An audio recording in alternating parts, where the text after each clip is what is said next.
നമസ്കാരം. അസാധാരണമായ രീതിയിൽ പണമൊഴുക്കി നമ്മുടെ സാമാന്യ ബുദ്ധിയെപ്പോലും വിലക്കെടുത്ത് പിണറായിയുടെ തുടർഭരണം ഒരുക്കാനുള്ള ഗൂഢാലോചന അന്തരീക്ഷത്തിൽ ശക്തമാണ്.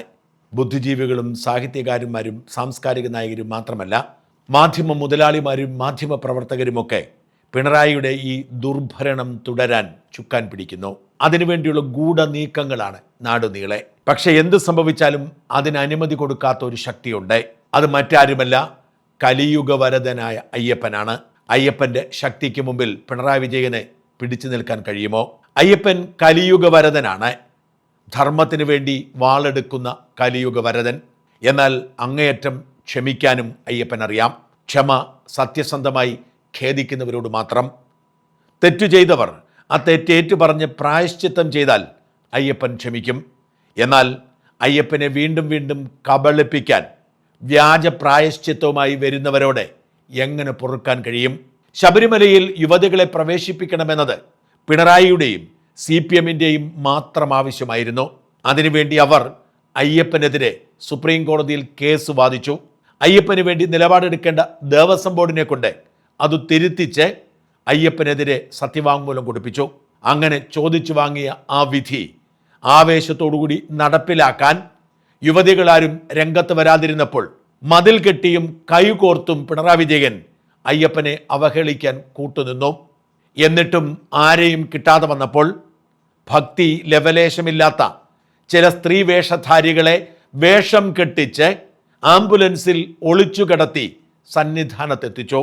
എന്നിട്ട് പ്രതികാരദാഹിയെപ്പോലെ പൊട്ടിച്ചിരിച്ചു. മഹാപ്രളയ സമയത്ത് ആരും എത്താതിരുന്നപ്പോൾ മാളികപ്പുറത്തമ്മ പമ്മി സന്നിധാനത്ത് ചെന്നെന്നും അയ്യപ്പന്റെ ബ്രഹ്മചര്യം നഷ്ടപ്പെട്ടു പോയെന്നുമൊക്കെ വൃത്തികെട്ട കമ്മിക്കൂട്ടങ്ങളെ കൊണ്ട് പാട്ടുപാടിച്ച് നാടുനീളെ നടന്നു. എന്നിട്ടൊടുവിൽ പണി കിട്ടിയപ്പോൾ അയ്യപ്പനെ പറ്റിക്കാൻ വേണ്ടി അയ്യപ്പ സംഗമം എന്ന പേരിൽ കട്ടുതിന്നാൻ വേണ്ടി ആൾക്കൂട്ടത്തെ കൂട്ടി അയ്യപ്പനെ വീണ്ടും അവഹേളിച്ചു. ഇതിൻ്റെയൊക്കെ മറവിൽ അയ്യപ്പന് ചുറ്റുമുള്ളതെല്ലാം അടിച്ചു മാറ്റി. ഭഗവാൻ അയ്യപ്പൻ സ്വസ്ഥമായി കുടികൊള്ളുന്ന ശ്രീകോവിലിന്റെ ചുറ്റുമുള്ള സ്വർണ്ണ തൂണുകൾ പോലും അടിച്ചു മാറ്റി. ഭഗവാന്റെ ശ്രീകോവിലിന്റെ കട്ടിളപ്പാളികൾ പോലും ഈ വൃത്തികെട്ടവന്മാർ അടിച്ചു കൊണ്ടുപോയി. അതുകൊണ്ട് തന്നെ പറയുന്നു, ആരൊക്കെ ക്ഷമിച്ചാലും അയ്യപ്പൻ ക്ഷമിക്കില്ല. കുറ്റബോധമില്ലാത്തവനോട്, ചെയ്ത തെറ്റിനെ മാപ്പ് പറഞ്ഞ് കണ്ണീരുകൊണ്ട് പ്രായശ്ചിത്തം ചെയ്യാത്തവനോട് അയ്യപ്പൻ പൊറുക്കുകയില്ല. നിശ്ചയമാണ്, അയ്യപ്പനെ നെഞ്ചിലേറ്റുന്ന ഒരു ഭക്തനും ഇക്കുറി ആർക്ക് വോട്ട് ചെയ്താലും പിണറായിക്കും CPM-നും വോട്ട് ചെയ്യാൻ സാധ്യമല്ല. ഇടതുപക്ഷത്തിന്റെ ഒരു സ്ഥാനാർത്ഥിക്ക് വോട്ട് കുത്തുന്നതിന് മുൻപ് ഭക്തജനങ്ങൾ മനസ്സിൽ അയ്യപ്പനോട് ചോദിക്കണം, ഭഗവാനെ, ഞാനിത് ചെയ്താൽ കുറ്റമാണോ എന്ന്. ഭഗവാൻ മനസാക്ഷിയോട് പറയും അരുതേ എന്ന്. അത്രമാത്രം കഠിനമായ വേദനയാണ് ഭക്തജനങ്ങൾക്ക് ഈ നിഷ്ഠൂര ഭരണകൂടം ചെയ്തു കൂട്ടിയത്. ഏതിടിയിലുണ്ടാക്കിയാലും ആരുടെ കാല് നക്കിയാലും അയ്യപ്പ ഭക്തന്മാർക്ക് ഈ വൃത്തികെട്ട കമ്മിക്കൂട്ടങ്ങളോട് ക്ഷമിക്കാനോ അവരോടൊപ്പം ചേർന്ന് നിൽക്കുന്നവർക്ക് വോട്ട് ചെയ്യാനോ സാധ്യമല്ല.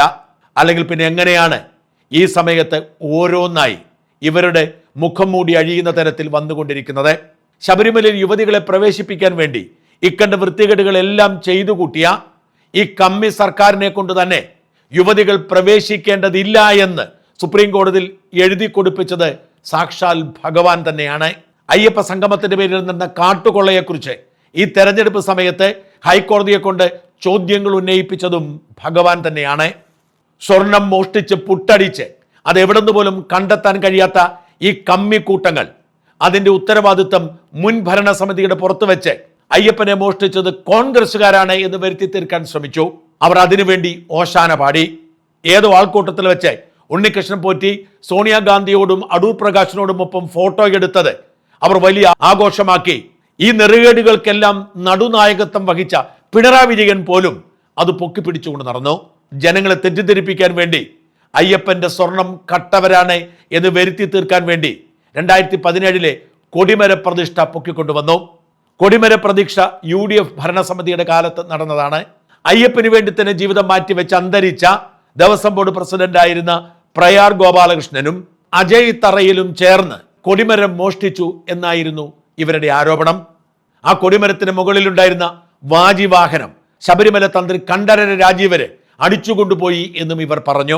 നിയമപരമായി ചട്ടപ്രകാരം കൈമാറിയ വാജിവാഹനം ഹൈക്കോടതി പോലും സ്ഥിരീകരിച്ചിട്ടും അത് അടിച്ചുകൊണ്ടുപോയി എന്ന് വരുത്തി തീർക്കാൻ കൊടുക്കാൻ തയ്യാറായിരുന്ന തന്ത്രിയെ അപമാനിച്ചുകൊണ്ട് പിടിച്ചെടുത്ത് റെയ്ഡ് നടത്തി കണ്ടെത്തി എന്ന തരത്തിൽ വൃത്തികെട്ട വാർത്തകൾ കൊടുത്തു. എന്നിട്ട് എന്തായി? ഒടുവിൽ കേസ് അന്വേഷിച്ചിട്ട് പിണറായിയുടെ വിജിലൻസ് തന്നെ ഹൈക്കോടതി റിപ്പോർട്ട് കൊടുത്തു. ഒരു അഴിമതിയും നടന്നിട്ടില്ല, ഒരു തട്ടിപ്പ് നടന്നിട്ടില്ല, എല്ലാം ചട്ടത്തിന്റെ ഭാഗമാണെന്ന്. കോടതി റിപ്പോർട്ട് സ്വീകരിച്ച് കൊടിമര കേസ് റദ്ദു ചെയ്തു. നോക്കുക, അയ്യപ്പനെ അടിച്ചു മാറ്റി കൊഴുത്തു തടിച്ച വൃത്തികെട്ട ജന്മങ്ങൾ, അതിന്റെ പാപഭാരം അത് ചെയ്യാത്തവരുടെ തലയിൽ കെട്ടിവെക്കാൻ വേണ്ടി നടത്തിയ ഗൂഢാലോചന ഭഗവാൻ അയ്യപ്പൻ ഈ തെരഞ്ഞെടുപ്പ് കാലത്ത് തന്നെ പൊളിച്ചടുക്കി പമ്പയാറ്റിൽ മുക്കിക്കളഞ്ഞു. ഇതിലും വലിയ നാണക്കേട് CPM എന്ന വൃത്തികെട്ട പാർട്ടിക്ക് കിട്ടാൻ പോകുന്നില്ല.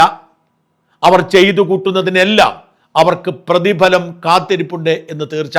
അല്ലെങ്കിൽ ഈ സമയത്ത് ഈ കൊടിമര കേസ് ഇങ്ങനെ ചീറ്റിപ്പോകുമോ? ഈ കൊടിമര കേസ് പറഞ്ഞായിരുന്നു പിണറായി വിജയൻ മുതൽ M സ്വരാജ് വരെയുള്ള അയ്യപ്പ വിരോധികളെല്ലാം തടി തപ്പാൻ ശ്രമിച്ചത്. അന്ന് തന്നെ ഇത് വ്യാജമാണെന്ന് വ്യക്തമായിരുന്നു. ആരും അറിയാതെ പ്രയാർ ഗോപാലകൃഷ്ണനും അജയ് തറയിലും അതെല്ലാം അടിച്ചു മാറ്റി എന്ന് വരുത്തി തീർക്കാൻ ശ്രമിക്കുമ്പോഴാണ് വീഡിയോ ദൃശ്യങ്ങൾ പുറത്തു വന്നത്.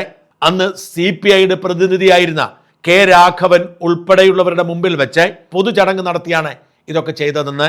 വെറുതെ ഒരു കള്ളക്കേസെടുത്ത് നിരപരാധികളെ കുടുക്കി തങ്ങൾക്ക് നഷ്ടപ്പെട്ട മാനം വീണ്ടെടുക്കാൻ വേണ്ടി അയ്യപ്പ വിരോധികളായ മോഷ്ടാക്കൾ നടത്തിയ ഗൂഢാലോചനയാണ് അയ്യപ്പൻ പൊളിച്ചത്. ഇനിയും തെരഞ്ഞെടുപ്പിന് ദിവസങ്ങൾ ബാക്കിയുണ്ട്. അതിനിടയിൽ ഈ വൃത്തികെട്ടവന്മാരുടെ നീചരൂപങ്ങൾ ഓരോന്നായി പുറത്തു വരുമെന്ന് തീർച്ച. ആരൊക്കെ എന്ത് ചെയ്താലും അയ്യപ്പൻ ഇവറ്റകളെ വെറുതെ വിടില്ല. ഇവരെ കാത്തിരിക്കുന്നത് തോൽവിയും നാണക്കേടും മാത്രമല്ല, അടിച്ചു മാറ്റിയ സ്വത്തും അതിനപ്പുറവും ഇല്ലാതായി ധനക്ഷയം സംഭവിച്ച് ദുരിത ജീവിതം കൂടിയാണ് എന്നോർത്തിരിക്കുന്നത് ഉചിതമാവും.